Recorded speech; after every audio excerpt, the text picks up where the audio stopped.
예, 오늘 첫 소식은 국민의힘 전당대회 지도부 선출 오늘 오후에 발표를 합니다.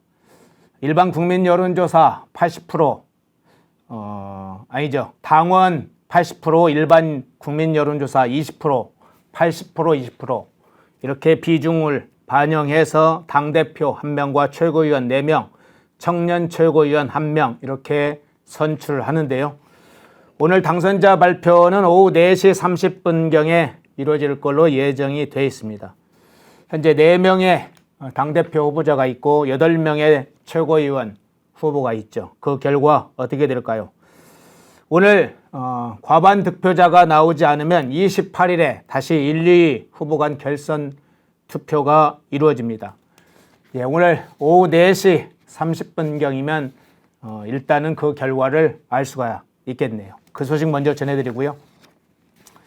자, 김건희 여사 수사 문제로 검찰 내부에서 파열음이 커지고 있죠. 서울중앙지검 형사 일부에서 이 사건을 담당하고 있는데 이 디올백 수수옥을 수사하던 김경목 부부장검사가 대검에 사표를 냈습니다. 중앙지검의 감찰 조사를 한다 이런 소식이 알려지자 김경목 부부장검사가 회의를 느낀다 이런 내용으로 사표를 냈다고 알려졌습니다. 이원석 총장은 여러 차례 수사에는 성역이 없다 이런 입장을 밝혀왔는데 서울중앙지검장과 이원석 검찰총장 간에 어제 만남에도 여러 가지 이야기가 있었다고 하죠. 그 자세한 내역들을 오늘 정혁진 변호사님과 좀 다뤄보겠습니다. 이 소식 전하면서요. 정혁진 변호사님 모시고 시작해 보겠습니다. 정혁진 변호사님 나오셨습니다. 네, 안녕하세요. 예, 먼저 시작을 해보겠습니다. 어제 이원석 검찰총장이 출근길에 김 여사 조사에 대해서 원칙이 지켜지지 않았다 이런 입장을 출근길에 좀 강한 불만을 담은 좀 입장을 발표하지 않았습니까? 네네. 검찰의 수장이 사실은 이렇게 공개적으로 서울중앙지검의 수사팀과 대통령실까지 좀 포함해서 비판한 꼴이 됐는데 일단 이 장면 어떻게 보셨어요? 글쎄요, 제가 봤을 때 이원석 총장이 제정신인가 하는 생각이 들어요. 네. 왜냐하면 이거는 총장으로서는 할 수 없는 행동을 하는 것이다. 일단은 총장이 생각이 맞기는 맞았다라고 전 생각을 해요. 성역 없이 아무리 대통령 영부인이라고 하더라도 공개적으로 중앙지검이든 어떤 검찰청에 출두해가지고 조사를 하는 것이 맞다. 소환 조사하는 것이 맞다. 저는 오히려 더 영부인일수록 엄격하게 해야 된다. 저는 그런 생각이거든요. 그다음 굉장히 그러한 일들이 벌어지지 않은 것에 대해서 저는 개인적으로 굉장히 좀 안타까움이 있습니다. 왜냐하면 이번 기회에 영부인이 딱 나오셔가지고 한번 조사를 딱 받으면 그러면은 일거에 다 털어버릴 수 있는 그러한 절호의 찬스였고 기회였다. 모든 조건들이 다 그랬단 말이죠. 하지만 그럼에도 불구하고 중앙지검에서 그냥 제3의 장소에서 그 비공개로 조사가 이루어졌단 말이에요. 그렇다라고 하면 아무리 총장이 중앙지검장에게 이러이러하게 조사를 하라라고 지시를 했었어도 결과적으로 이렇게 됐으면 제가 만약에 검찰총장이었다라고 하면 이거는 규정에 맞고 그렇게 어긋난 것이 아니다. 이런 식으로 이야기를 했었어야지 마치 지금과 같은 굉장히 예민한 상황 아니겠습니까?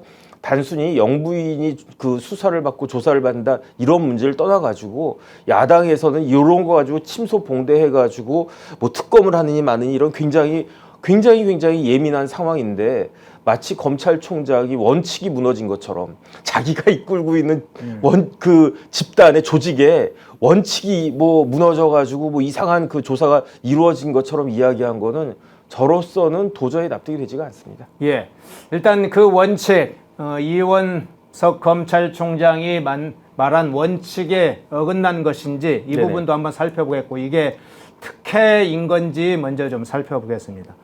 수사팀이 비공개 대면 조사를 한 것이잖아요. 네네. 그리고 장소는 경호처 부속 청사에서 진행한 것인데 일단 이게 수사 원칙에 어긋났다고 볼 수 있습니까? 이게 특혜라고 볼 수 있습니까?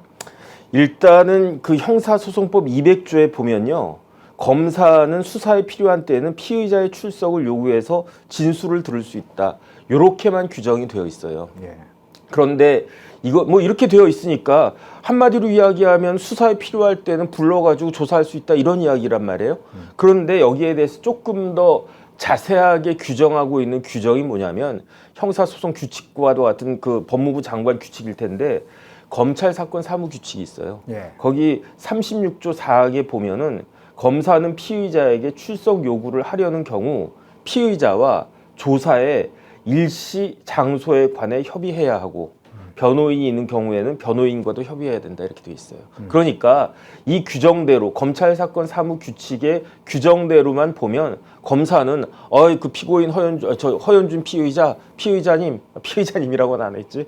뭐 허연준 씨 뭐 일로 저기 그 언제 어디로 여기로 나오세요. 일방적으로 통보하는 게 아니고 그 피의자한테 전화를 하고 피의자가 변호사가 있을 때는 변호사한테도 협의를 해야 된다는 이야기예요. 그런데 그러니까 이제 전화 일단은 어떻게 하냐면요. 지금 실무적으로 뭐 조사 받아보신 분들도 계시겠지만 검찰청에서 전화가 와요. 전화가 와서 정혁진 씨죠. 그러면서 저희 검찰청에 다음 주 뭐 금요일 2시까지 나와주세요. 이렇게 이야기를 하면 일단은 알겠습니다. 이렇게 이야기한 다음에 그럼 쪼니까 변호사를 찾아간단 말이에요. 그럼 변호사 선임하면 저희 같은 변호사가 그 검찰청에 다시 전화해가지고 저 그 뭐 정혁진 씨 이제 그 변호사인데 저기 뭐 시간이 그렇고 제가 사건 수임한 지도 얼마 안 되고 사건 내용도 잘 모르고 그러니까 시간을 갖다 좀 그 연기를 갖다가 해주시죠. 네. 그럼 한 1, 2주 정도 연기해 준단 말이에요. 그럼 뭐 그 다음 주 뭐 수요일 날 가든 목요일 날 가든 그렇게 이제 편한 시간 맞춰가지고 이렇게 협의가 이루어지는데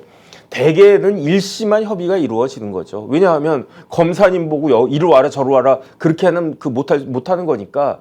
그러니까 대개는 이제 검찰청 가서 조사받는 걸로 다들 생각을 하고 그 일시 시간만 그 대체적으로 협의한 경우가 많은데 규정상에는 장소도 협의하도록 되어 있단 말이에요. 그러니까 예를 들어서 제가 굉장히 아프단 말이에요. 근데 이제 저 조사해야 된다라고 하면 그러면 검찰청에다가 뭐 예컨대 제가 뭐 요번에 뭐 최근에 뭐 음주운전 뭐 그런 사고 있지 않습니까? 예. 그 지난번에 뭐 조선호텔에서 나와가지고 그 일방통행 해가지고 뭐 그랬던 사람도 있었잖아요. 네. 그런 사람들 어떻게 했습니까? 자기도 다쳤다고요. 그럼 병원에 있잖아요. 그러면 그런 사람 보고 지금 그 검찰청 나와달라고 이야기할 수는 없잖아요. 그러면은 그 사람이 퇴원할 때까지 기다리든지 아니면 사건이 빨리빨리 가야 된다. 그러면은 변호사 전화해가지고 지금 우리 피의자가 병원에 입원하고 있는데 저기 검찰청 못 나갑니다. 그럼 장소 어디서 할까요? 병원으로 오실래요? 그러면 검사하고 수사관이 올 수도 있는 거 아니겠습니까? 이런 식으로 일시와 장소에 대해서 협의하여야 된다라고 검찰청 사무규칙에 법무부 장관이 만든 사무규칙에 이원석 총장 꼼꼼한 사람이라 이 검찰 사건 사무규칙이 형사소송법보다 더 양이 많거든요. 아마 다 꼼꼼하게 보고 있었을 거예요. 그런데 무슨 원칙에 잘못됐느니 이런 이야기를 갖다가 합니까? 저는 오히려 그냥 내부적으로는 막 속으로 그냥 뭐 꿍얼꿍얼 거릴지 몰라도 대외적으로는 제가 총장이었다라고 하면 아닙니다. 검찰 사건 사무규칙 36조의 사항에 협의하도록 되어 있고 그래서 우리 중앙지검의 검사들이 그 영부인 변호사와 협의해가지고 이 장소가 제일 좋겠다라고 협의된 장소에서 그 뭐 조사를 갖다 한 겁니다. 이거 아무런 그 문제가 없는 겁니다. 규정상 아무런 문제가 없는 겁니다. 이렇게 이야기하면 끝날 거를 마치 검찰총장이 무슨 형사소송법을 갖다 위반해가지고 특혜를 준 것처럼 이렇게 이야기한 거는 저로서는 도저히 납득이 되지가 않습니다. 예. 서울중앙지검은 이런 입장을 밝혔었죠. 이원석 검찰총장에게 사전 보고하지 않은 문제에 대해서도 입장을 밝혔었죠.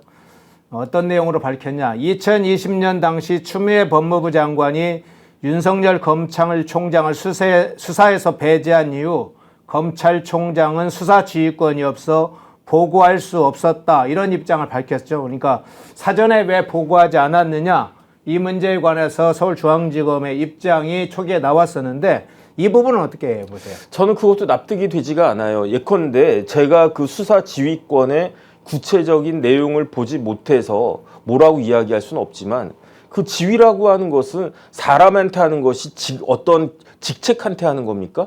저는 사람한테 하는 거일 것 같은 생각이 들거든요. 왜냐하면은 이거는 뭐냐면은 쉽게 말하면은 그 윤석열 당시 검찰총장에 대해서 추미애 당시 법무부 장관이 아니 당신 저기 이 사건을 수사하지 말아라. 그 근거가 뭐냐면은 총장 수사 지휘권이 배제가 됐단 말이에요. 언제 2020년 10월 19일에 그때 법무부 장관 추미애 검찰총장 윤석열이었어요. 추미애 장관이 윤석열 총장한테 뭐라고 이야기했냐?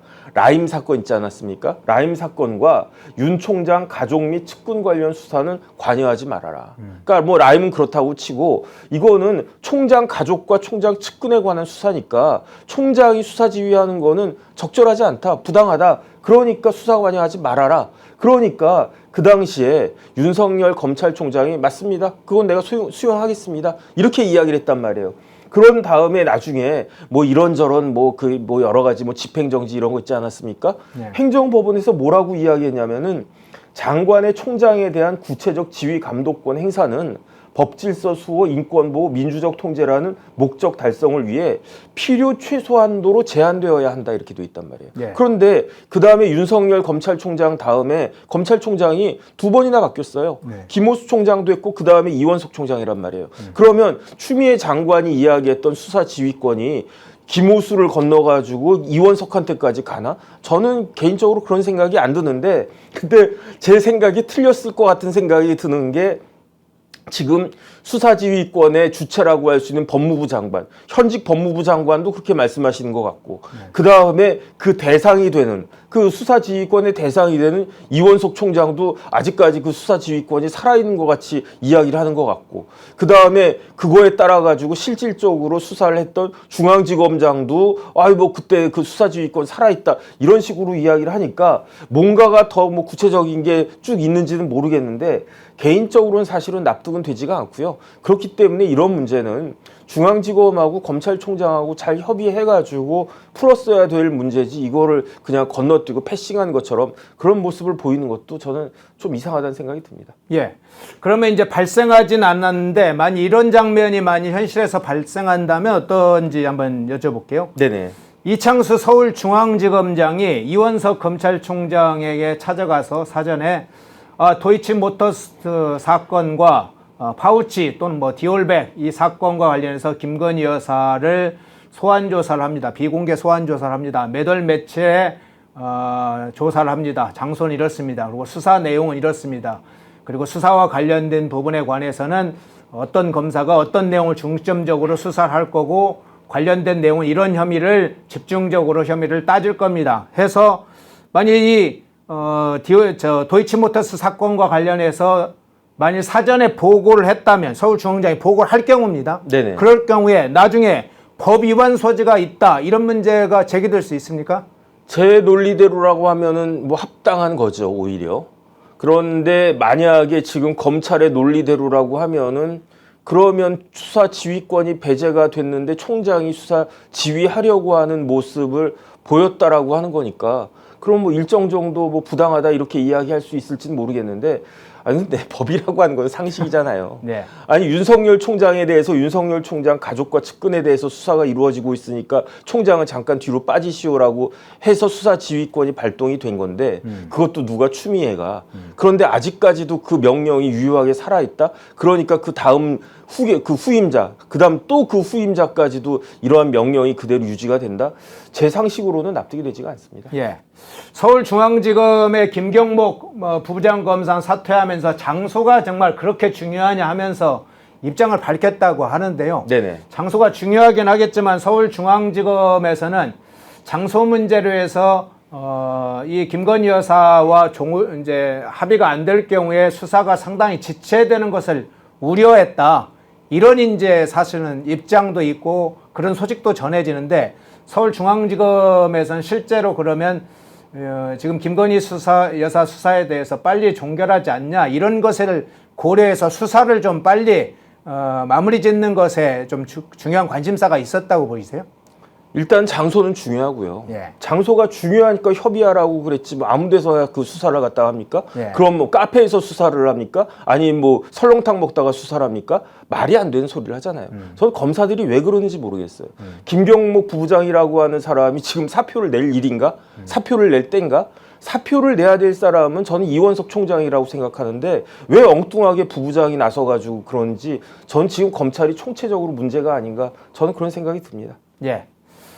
이현숙 총장이 이제 뭐 출근길에 이런 입장을 밝혔죠. 앞서 밝힌 것처럼 원칙이 지켜지지 않았다고 하면서 제가 할 수 있는 일을 최선을 다해서 하고 그것이 부족하다면 그때 제 거취에 대해 판단해 보겠다.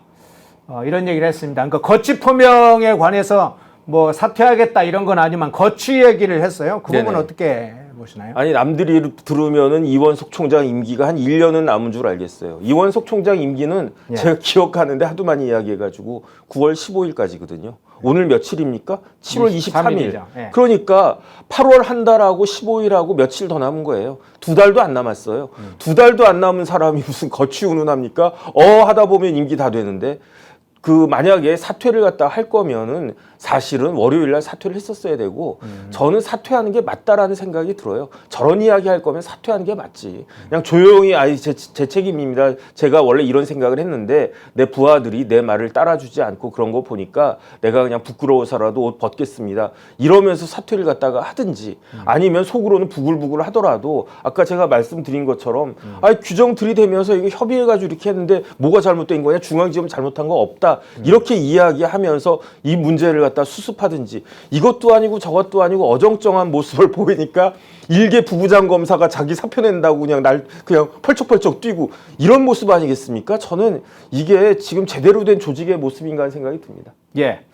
그러면 이제 앞서 얘기했던 것처럼 좀 비공개 방식과 관련해서 이게 이제 김건희 여사 현직 대통령 배우자가 지금 조사를 받는 건 최초의 사례인데 소유 사례라고 볼 수 있는데 전직 대통령 배우자들이나 고위급 인사들이 비공개 방식으로 검찰 조사를 받은 방식은 없습니까?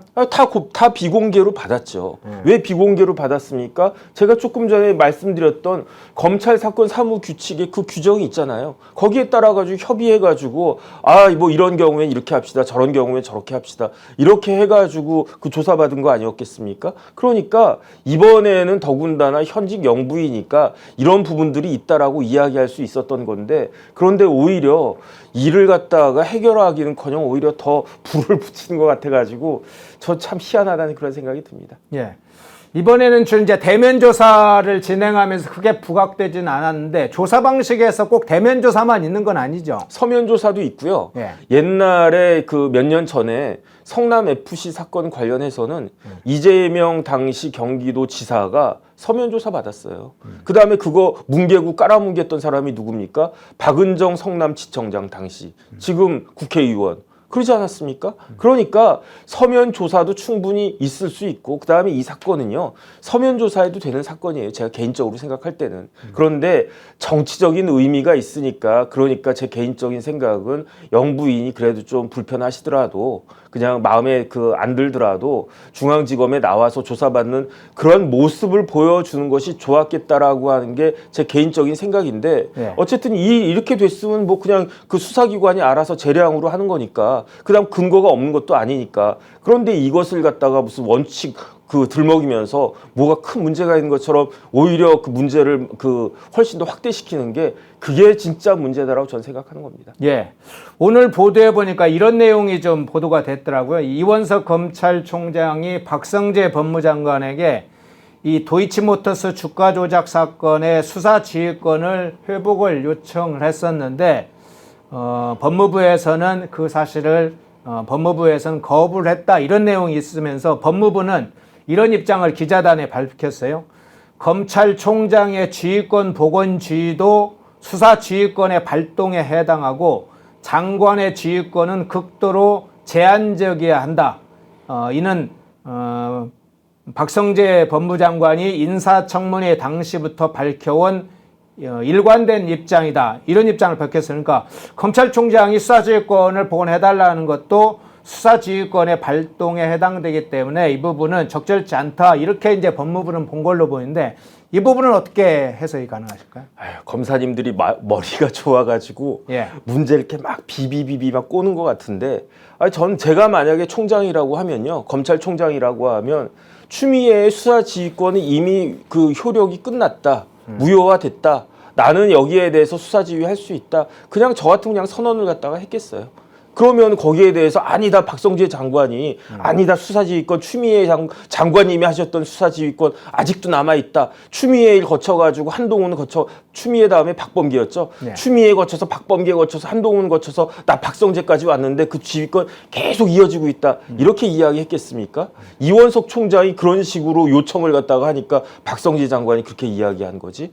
저는 상식적으로 일반 국민들 평범한 사람들이 납득하지 못하는 일을 막 이렇게 비비비 꽈가지고 마치 무슨 근거가 있고 논리가 있는 것처럼 이야기하는 것은 조금 문제가 있다는 생각이 듭니다. 예. 김건희 여사가 20일 오후 이제 1시 30분부터 새벽 1시 20분까지 약 12시간 조사가 진행됐다고 하죠. 이 과정에서 대체로 이제 이 정도 조사면 김건희 여사 관련된 사건에 관한 좀 사실관계 확인 작업은 대체로 마무리됐다고 봐야 되나요? 네네, 뭐 충분히 됐고 충분히 됐으니까 중간에 도이치모터스 건 다 끝냈고 그리고 난 다음에 이제 저녁에 저녁 먹고인가 그 다음부터는 그 디올백 관련해 가지고 디올 파우치 관련해 가지고 조사를 했다는 거 아니겠습니까? 그럼 뭐 충분히 했다는 이야기죠. 왜냐하면 디올 파우치 관련해서는 조사할 것도 없는 거거든요. 아니, 법에 규정이 없는데 무슨 조사를 갖다가 합니까? 그냥 형식적으로 몇 마디 물어보면 끝나는 거고 중요한 거는 도이치모터스 관련해 가지고 조사를 하는 건데 그것도 다 끝났으니까 그 디올 파우치 조사를 갖다가 한 거지. 만약에 디올 파우치 조사할 게 더 도이치모터스 조사할 게 남아 있었으면 뭐 언제 그 디올 파우치 조사를 했겠습니까? 그러니까 제 생각에는 그 사실 확인 작업은 이제 모든 건 다 끝났다. 이제 절차는 다 끝났다. 이제 그 검찰의 결정만 남았다 그런 생각이 듭니다. 그러면 이제 결과적으로는 지금 검찰이 어떤 결정을 하느냐 이 부분이 지금 마지막 남아있는 관심사인데 김 여사 사건은 사실상 무혐의로 종결될 것이다 이런 전망이 적지 않게 있거든요. 그 네네. 부분은 어떻게 보세요? 100%죠. 100%예요? 네네. 네. 일단 첫 번째 디올 파우치 건은 법에 규정이 없어요. 민주당에서 부정청탁금지법, 김영란법 개정하려고 한대요. 네. 어떻게 개정하느냐? 네. 이런 경우에도 처벌받도록. 그 이야기는 뭐냐면 지금 법으로는 처벌할 수 없다. 그거는 민주당도 인정하는 거 아니겠습니까? 이거는 아무리 죽었다 깨나도 처벌할 수가 없어요. 근거가 없는데 마음대로 뭐 이거 인민재판 합니까? 마음에 안 들면 뭐 다 처벌합니까? 아니잖아요. 우리나라 법치국가거든요. 죄형 법정주의가 엄연히 작동하는 국가라고요. 인민재판에서는 안 되는 거예요. 그러니까 디올 파우치는 당연히 무혐의. 이거는 법에 아예 법이 있지도 않다. 이러니까 무혐의. 그 다음에 그 도이치모터스 관련해가지고 제가 다른 걸 다 떠나가지고 도이치모터스 관련해서 2020년 2월 17일에 뉴스타파에서 의혹을 제기해요. 어떤 의혹을 제기하느냐? 김건희, 최은순 모녀가 도이치모터스 주식을 장외에서 매수하고 주가 조작하고 사모펀드 가담한 의혹이 아주 강하다. 그게 2020년 2월 17일에 나온 뉴스타파의 의혹 제기예요. 그 다음부터 뉴스타파에서 계속 이런 보도를 갖다가 해요. 그리고 난 다음에 2020년 9월 29일에는 KBS에서 공영방송 KBS 시사기획 창에서 이러한 의혹을 아주 그냥 깔끔하게 정리를 갖다가 해요. 문제 많다. 그런데 검찰에서 어땠습니까? 김건희 여사 소환이라도 했습니까? 안 했잖아요. 그 언론인이라고 하는 뭐 언론인이 잘 모르겠지만 어쨌든 그런 사람들이 의혹을 아무리 부풀린다고 해도 그 사람들은 그냥 대충 알아들은 그런 거인 거고 그 다음에 법리적으로 강제 수사해가지고 여러 가지 자료들을 객관적으로 갖고 있는 사람들이 누굽니까? 검사잖아요. 그런데 검사들이 그때까지 나온 모든 증거 자료들을 딱 봤을 때 김건희 여사를 소환할 수 있는 증거 자료조차도 없었다는 거 아니겠습니까? 그러니까 부르지도 못했잖아요. 그런데 중요한 건 뭐냐면은 2020년 이때 어디서 수사를 했느냐? 중앙지검에서 했잖아요. 네. 중앙지검장이 누구였습니까? 이성윤이었다고. 이성윤이 네. 2020년 1월부터 2021년 6월까지 중앙지검의 검사장이었어요. 한 번이라도 김건희 여사 소환했습니까? 못했잖아요. 네. 그러니까 지난주에 정청래 법사위원장이 대통령 탄핵 청문회 하다가 그러다가 이성윤한테 뭐라고 했잖아요. 아니 도대체 도이치모터스 수사가 왜 그 모양이었느냐라고 갑자기 지들끼리 막 이렇게 붙었단 말이에요. 그러니까 이성윤 의원이 뭐라고 했습니까? 그때는 김건희 여사님은 검찰총장의 사모님이었다. 검찰총장 사모님 부르는 게 쉬운 줄 아냐? 이렇게 이야기했단 말이에요. 그러면은 제가 여기서 딱 궁금한 게 생겼어요. 아, 검찰총장 사모님 부르는 거 어렵지. 만약에 이원석 총장 사모님 무슨 문제 있다라고 부른다고 하면 제가 검사하면 쉽게 부르겠습니까? 못 불러요. 그건 맞는 말이야. 이창수 검사장이 이원석 총장 사모님을 마음대로 오라가라 이렇게 부를 수 있습니까? 못 해요. 맞는 말인데 검찰총장 사모님보다 더 부르기 어려운 사람, 극강으로 어려운 사람이 누굽니까? 누구냐면 대통령 영부인이잖아요. 그렇죠. 근데 대통령 영부인 이번에 불렀잖아요. 영부인 불렀잖아요. 그러니까 저는 진짜 개인적으로 너무너무 아쉽다라고 생각하는 게 아, 이왕 부를 거면 그냥 화끈하게 그냥 중앙지검에 딱 불러가지고 봐라. 니네가 문재인 정권 때 검찰총장 사모님이라고 해서 부르지 못했던 그 김건희 여사를 지금 대통령 영부인까지 됐는데 그럼에도 불구하고 중앙지검에서 불렀고 그 다음에 전직 영부인도 아니고 현직 영부인이다. 이렇게까지 불렀는데 그 다음에 문재인 정권 때 도이치모터스 관련해서 뉴스타파, KBS 누구 민주당 어쩌고저쩌고 해가지고 온갖 의혹 제기를 다 했는데 니네가 스스로 제대로 밝혀내지 못했던 거를 그 이야기는 뭐냐면 혐의가 없다는 거나 마찬가지 아니었느냐. 그러니까 이번에 우리가 그럼에도 불구하고 중앙지검에서 소환해가지고 이걸 갖다가 이제 다 조사를 갖다가 했고 그래가지고 결과적으로 이제 무혐의 결정을 갖다가 내렸는데 뭐라고 그럴 거냐. 그러면 저 같은 국민들은 막 박수치지 않겠습니까? 그런데 지금 이거를 갖다가 제3의 장소에서 부른다라고 하니까 박찬대 원내대표라고 한 사람은 마치 뭐 그게 뭔가 문제가 있는 것처럼 막 그렇게 이야기를 갖다가 하는데 거기에다가 검찰총장이라고 한 사람은 아예 그냥 기름을 갖다가 쏟아 부어가지고 원칙적으로 잘못됐습니다. 우리 검찰이 원칙적으로 잘못하고 있습니다. 이런 식으로 이야기를 하니까 그러니까 꺼져야 될 이제 그 요만한 불씨도 물 부어가지고 끄면 되는 걸 갖다가 왜 여기에다가 기름을 붓냐 이거지. 저는 이런 것들이 참 답답하고 막 화가 난다 이런 생각이 듭니다. 박창대가 이제 그런 얘기를 했고 정청래는 이런 얘기도 했어요. 검사가 출장 간 것이다. 네네. 그 장소가 이제 보안청사에서 경호처 보안청사에서 진행된 거 관해서 검사가 출장 가는 일이 벌어진 거다. 이렇게 비난을 했어요. 네네.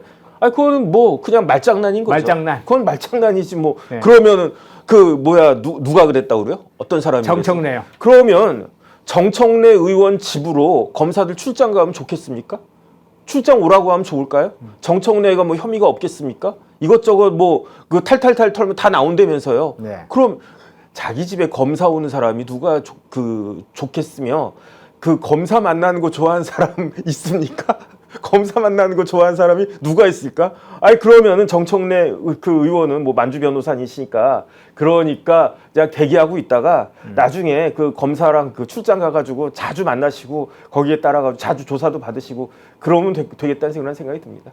예, 김건희 여사 소환조사와 관련해서 이원석 검찰총장의 상당히 격하게 반응하는 것에 관해서 검찰 내부에서도 여러 가지 의견이 엇갈리겠지만 정치권에서도 의견이 엇갈려서 이 문제를 좀 먼저 다뤄봤습니다. 모두가 숨죽이고 침묵하던 시절 펜앤마이크는 앞장서 자유와 민주를 외쳤습니다. 자유파 정권 탄생을 위해 싸웠습니다.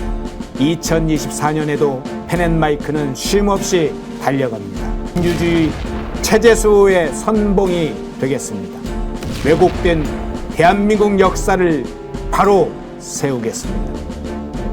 2024년에도 펜앤마이크를 응원해 주십시오.